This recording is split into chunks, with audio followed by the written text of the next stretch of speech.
Kính thưa quý vị và các bạn, trong bức tranh rộng lớn của cuộc sống, chúng ta mỗi ngày đều viết nên những câu chuyện qua cách chúng ta tương tác, qua những lời nói và hành động của mình. Nhưng làm thế nào để mỗi câu chuyện ấy, mỗi mối quan hệ mà chúng ta xây dựng đều trở nên ý nghĩa và đẹp đẽ hơn? Làm thế nào để chúng ta không chỉ sống và tồn tại, mà còn được tôn trọng, yêu mến và ghi nhớ? Hôm nay, tôi đến đây không chỉ mang trong mình những câu chuyện, mà còn là bí quyết, là kim chỉ nam cho mỗi chúng ta trong hành trình tìm kiếm sự tôn trọng và tôn trọng người khác. 17 quy tắc đối nhân xử thế để được tôn trọng ở đời sẽ là chìa khóa mở cánh cửa vào thế giới của sự tôn trọng mà ai cũng khao khát. Bắt đầu từ việc khen ngợi hành vi hơn là chỉ khen ngợi cá nhân, cho đến việc biết cách tiễn khách ra về một cách tinh tế. Mỗi quy tắc không chỉ là lời khuyên mà còn là bài học sâu sắc, một nguyên tắc sống mà khi áp dụng sẽ mở ra không gian của sự tôn trọng lẫn nhau. Sự tôn trọng mà ở đó, mỗi người đều là một phần quan trọng của câu chuyện chung. Hãy cùng tôi, qua từng trang sách của cuộc đời, khám phá và áp dụng 17 quy tắc vàng này. Và bạn sẽ thấy, không gì là không thể, khi tâm hồn chúng ta mở rộng, trí tuệ chúng ta sáng tỏ và trái tim chúng ta biết cách yêu thương và tôn trọng. 17 quy tắc đối nhân xử thế để được tôn trọng ở đời. 1. Khen ngợi hành vi có tác dụng hơn là khen ngợi cá nhân. Ví dụ, nếu đối phương là một đầu bếp, đừng nói, anh đúng là một đầu bếp tuyệt vời. Ai cũng nhận ra đây chỉ là một câu khách sáo, chẳng để trong lòng. Tuy nhiên, nếu bạn nói, món ăn hôm nay quả thực rất ngon, giá trị lời khen dễ dàng tiếp cận với chủ thể hơn, thể hiện sự tôn trọng hiệu quả hơn. 2. Truyền đạt lời khen thông qua bên thứ ba. Nếu đối phương nghe được lời khen gián tiếp thông qua người khác thì sẽ vui vẻ hơn so với việc được nghe trực tiếp. Ngược lại, nếu bạn chỉ trích đối phương, đừng nói với bên thứ ba để tránh đổ thêm dầu vào lửa. 3. Trước những lời khen, hãy biết nói cảm ơn. Nhận được sự ngợi khen cũng tương đương với sự chấp thuận từ đối phương. Hãy vui vẻ tiếp nhận bằng một lời cảm ơn. Nếu bạn liên tục tỏ ra khiêm tốn, chối đầy đẩy mọi chuyện thì vô tình biến cuộc nói chuyện trở nên khách sáo và mất tự nhiên hơn. Ví dụ, khi ai đó khen trang phục của bạn thật xinh đẹp, nếu bạn trả lời ôi hàng rẻ tiền ấy mà, có gì đâu, đối phương nhất định sẽ cảm thấy xấu hổ. 4. Rộng lượng với đối thủ hoặc người mình không ưa. Trước mặt mọi người, đừng nên tỏ thái độ khó chịu khi đối thủ hoặc những người mình không ưa khi họ đạt được thành tựu, có chuyện vui. Cho dù trong lòng nghĩ thế nào, bạn vẫn phải thể hiện sự rộng lượng, phóng khoáng và tôn trọng đối thủ của mình. 13. Nắm rõ nguyên tắc 1 giây. Sau khi nghe cuộc trò chuyện của ai đó, hãy tạm dừng 1 giây trước khi đáp lời. Điều đó có nghĩa là bạn vừa mới lắng nghe và suy nghĩ một cách cẩn thận. Nếu bạn nói quá sớm sẽ khiến mọi người có cảm giác như bạn đang vội vã ngắt lời. 14. Nở nụ cười từ chối khi không muốn trả lời những câu hỏi riêng tư. Nếu bạn bị hỏi một câu mang tính cá nhân mà bản thân không muốn trả lời hoặc cảm thấy không thoải mái, hãy mỉm cười và nói với đối phương, điều này là bí mật, tôi không thể trả lời được đâu. Cách nói này giảm được sự lúng túng giữa đôi bên mà vẫn khẳng định giới hạn và nguyên tắc của bạn, không đánh mất sự tôn trọng. 15. Hãy giới thiệu bản thân trước. Nếu bạn quên tên của một người, hãy coi đó như một cơ hội để chính thức giới thiệu lại bản thân mình và gửi danh thiếp cho họ. Đối phương nhất định sẽ lịch sự đáp trả tương đương. 16. Biết cách tiễn khách ở thời điểm thích hợp. Nếu bạn nghĩ rằng đã gần đến lúc kết thúc cuộc trò chuyện hoặc tiễn khách, nhưng đối phương không hề có ý chủ động dừng lại và rời đi, có thể nói rằng, xin lỗi, tôi phải gọi một cuộc điện thoại, có lẽ sẽ mất thời gian lâu đấy. Hoặc là, hôm nay thực sự cảm ơn cậu đã đến, còn ở lại đến tận giờ này. 17. Khiến đối phương biết tầm quan trọng của họ. Nếu bạn nhờ sự giúp đỡ của một người, bạn có thể nói, vì tôi rất tin tưởng anh nên tôi mới cùng anh thảo luận điều này. Một câu nói đơn giản cũng làm cho người đối diện cảm thấy được tôn trọng. Cảnh giới của kẻ trí và trình độ nhận thức càng cao, những điều chướng mắt càng ít. Kính thưa quý vị và các bạn, thế giới mà chúng ta nhìn thấy thực ra là hình ảnh phản chiếu của trái tim bạn. Trình độ nhận thức của một người quyết định cảnh giới sống của anh ta. Tác giả của cuốn sách có tên Đi đến ranh giới của cuộc đời. Khi một người xấu xí soi gương, sẽ không bao giờ thấy mình xấu xí như thế nào mà chỉ thấy vẻ đẹp mà người khác không nhìn thấy. Thế giới mà bạn nhìn thấy thực ra là hình ảnh phản chiếu của trái tim bạn. Trình độ nhận thức càng cao, nhìn sự vật càng khách quan. Ngược lại, trình độ nhận thức càng thấp, nhìn sự vật càng chủ quan. Trình độ nhận thức của một người quyết định cảnh giới sống của chính họ. 1. Người không thích mọi thứ là người có nhận thức hạn hẹp. Trang Tử nói, Người đời ai cũng thích người giống mình, ghét người khác mình. Một blogger đã chia sẻ một câu chuyện trên trang cá nhân của mình như sau. Một lần, blogger và một người bạn ra ngoài chơi, nhìn thấy bức ảnh bạn cùng phòng đang cấy lúa trên ruộng. Cô ấy lập tức nói, đúng là tầm nhìn hạn hẹp, ngày nghỉ chỉ biết về quê cấy lúa. Quá đáng hơn là cô ấy còn để lại bình luận dưới bức ảnh của người bạn, cái việc này cũng đáng để khoe trên mạng xã hội.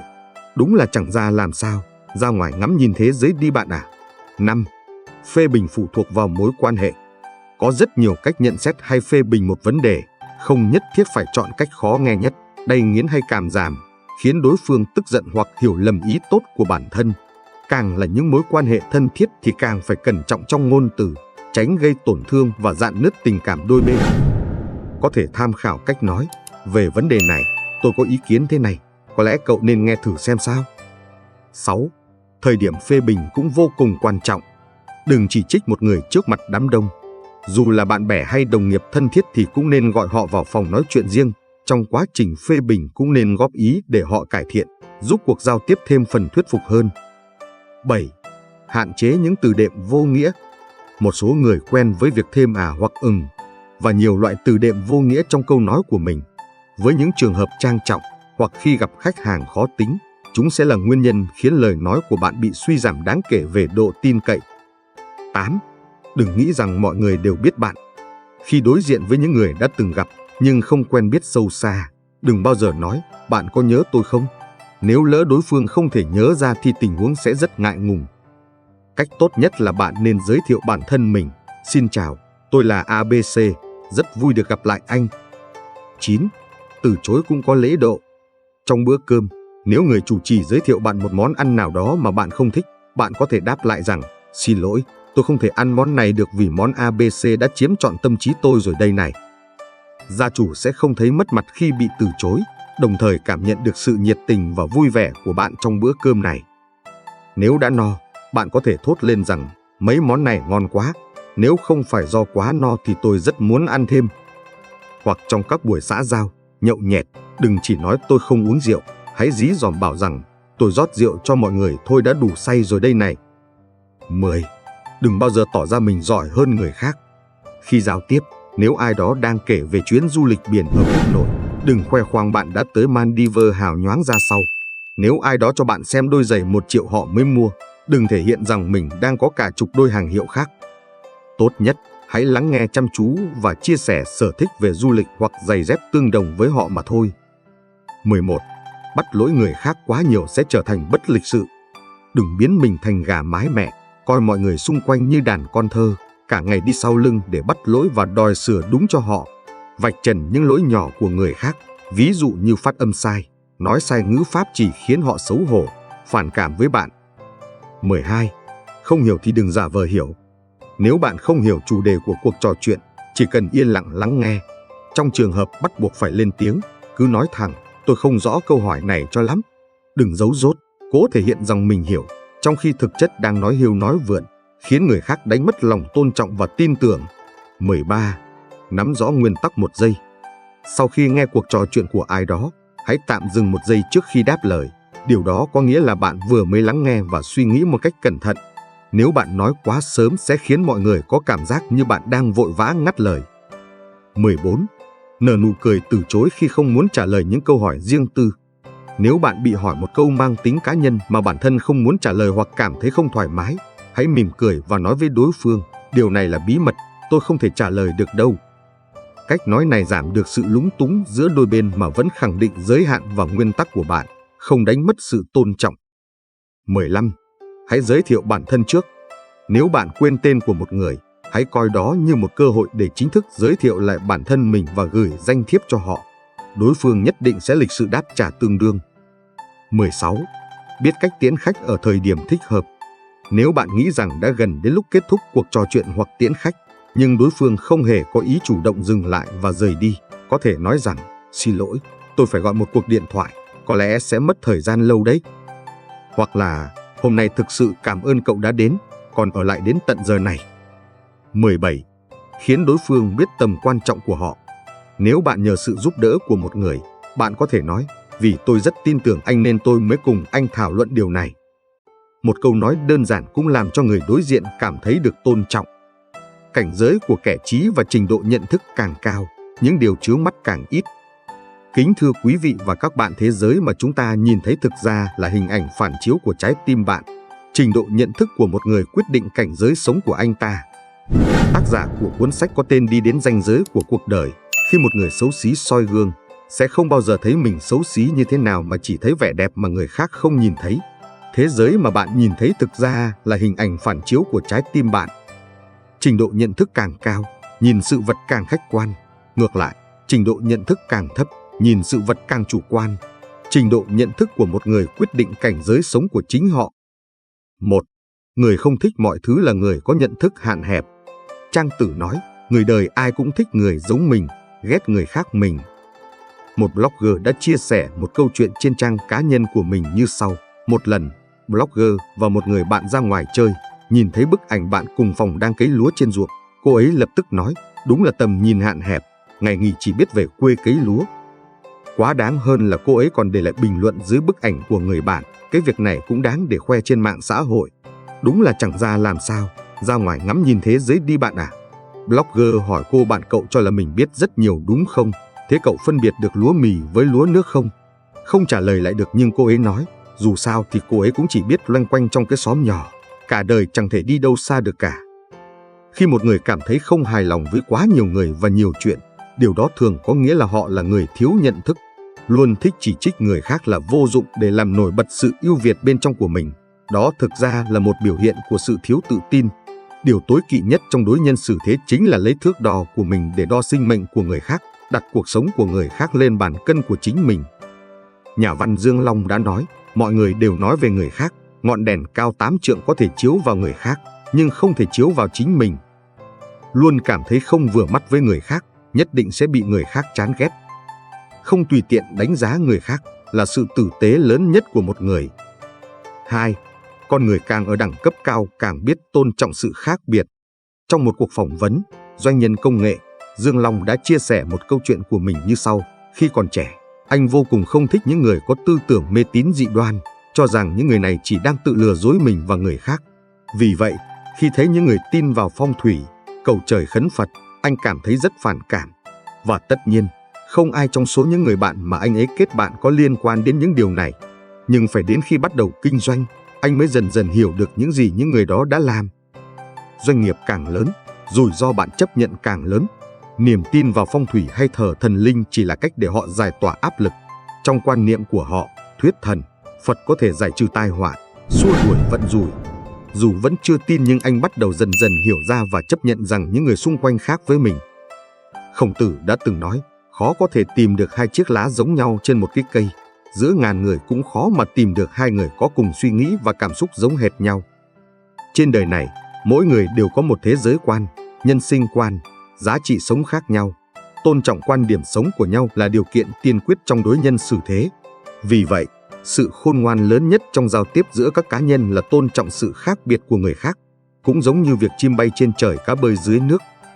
Những người đẳng cấp biết cách đối xử bình đẳng với người khác, nhìn nhận một cách thiện chí với sự khác biệt của người khác, nghĩ cho người khác nhiều hơn, đối phương tự nhiên sẽ tôn trọng bạn. Cuộc sống là một quá trình không ngừng rèn luyện. Gieo nhân nào gặt quả nấy, khi bạn gieo đi sự tôn trọng, thứ bạn nhận lại được cũng sẽ là sự tôn trọng. Người càng ở đẳng cấp cao thì càng biết tôn trọng sự khác biệt. 3. Cách tốt nhất để loại bỏ thành kiến, nâng cao nhận thức. Có một tình tiết như vậy trong tác phẩm A Quý chính truyện của Lỗ Tấn. A Quý từng gọi ghế là ghế dài, nên rất coi thường người thành phố gọi ghế là ghế băng. Người Vị Trang khi chiên đầu cá luôn cho thêm hành lá dài nửa inch. Vì vậy anh cười nhạo người thành phố vì đã cho hành lá thái nhỏ vào cá. A Quý vẫn dùng tiêu chuẩn của thời đại cũ để đánh giá mọi thứ mà mình nhìn thấy. Con trai cả của chú Tiền từng đi học ở một trường nước ngoài trong thành phố và cắt đi bím tóc của mình. Điều này khiến A Quý vô cùng ghét bỏ.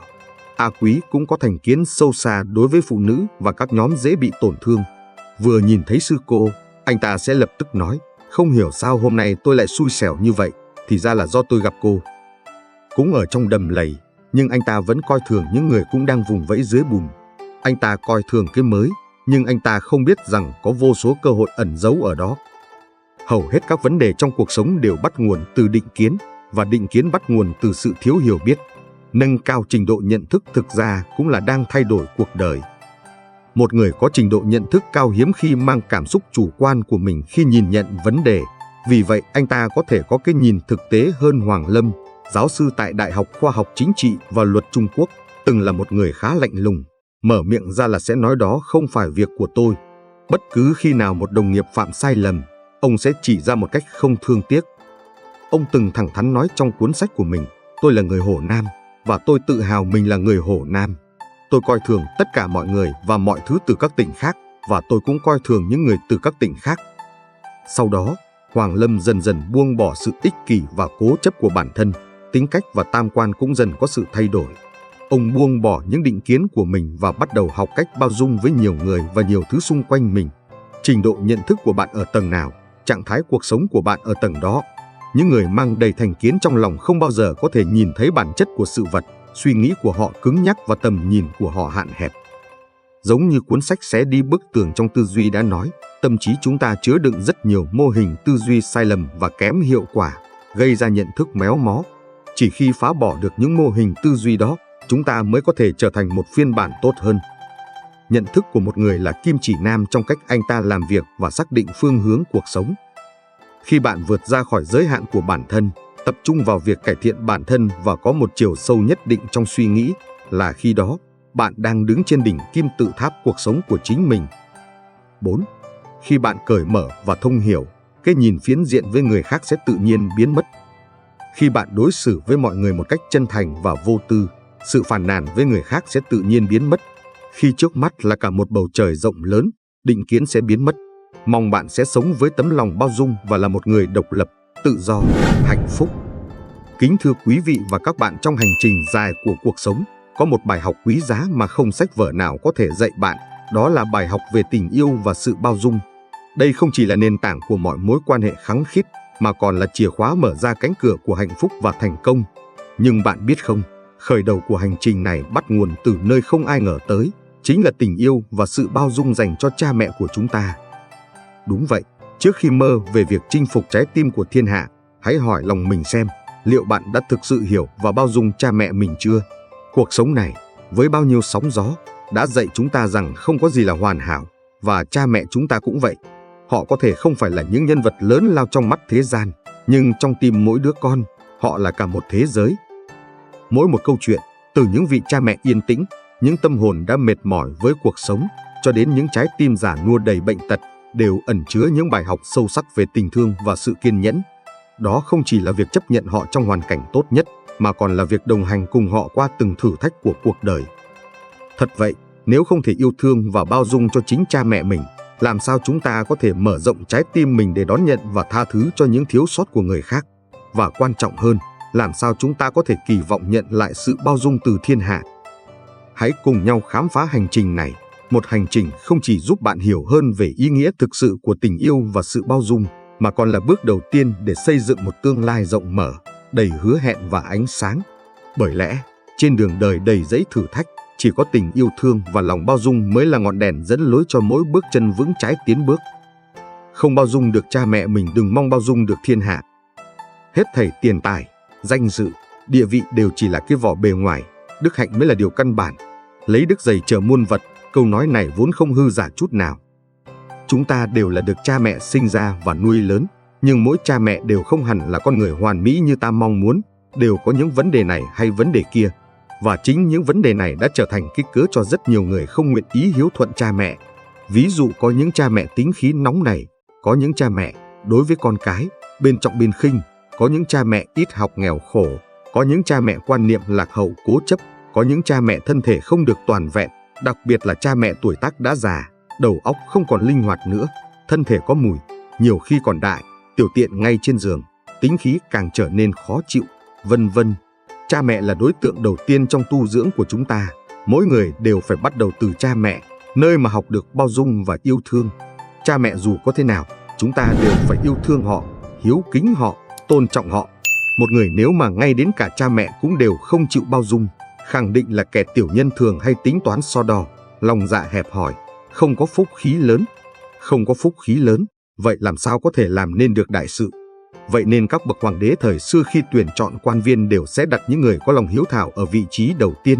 Ai lựa chọn bạn đời cũng vậy, nhất định phải xem người đó có lòng hiếu thảo với cha mẹ mình hay không, người bạn trai đó đối với cha mẹ mình có tình cảm trách nhiệm hay không, cô bạn gái đó đối với cha mẹ có lễ phép ngoan ngoãn vâng lời hay không, đối với cha mẹ là đòi hỏi hay là báo ân.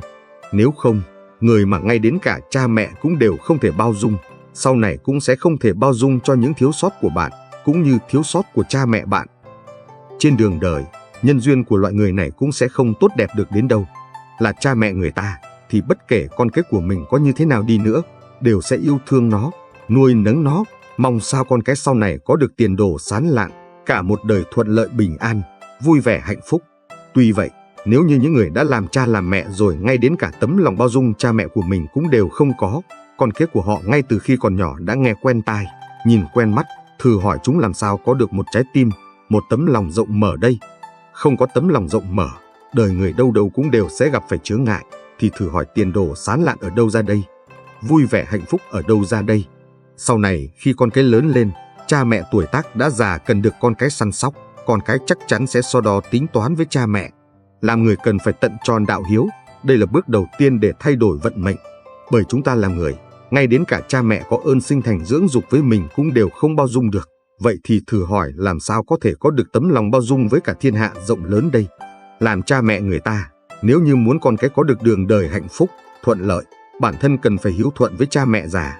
Người mà lòng ôm chí lớn, trước hết cần phải bao dung cha mẹ của mình, cần phải bao dung được bản tính cố chấp của cha mẹ, tận tâm tận tụy chăm sóc tốt cha mẹ. Đây cũng là bước đầu tiên trong việc tu tâm dưỡng tính. Cảm ơn các bạn đã dành thời gian xem video của mình. Nếu các bạn thấy video này hữu ích hoặc thú vị, đừng quên để lại like, subscribe và nhấn chuông để không bỏ lỡ bất kỳ video nào mới từ kênh của mình nhé.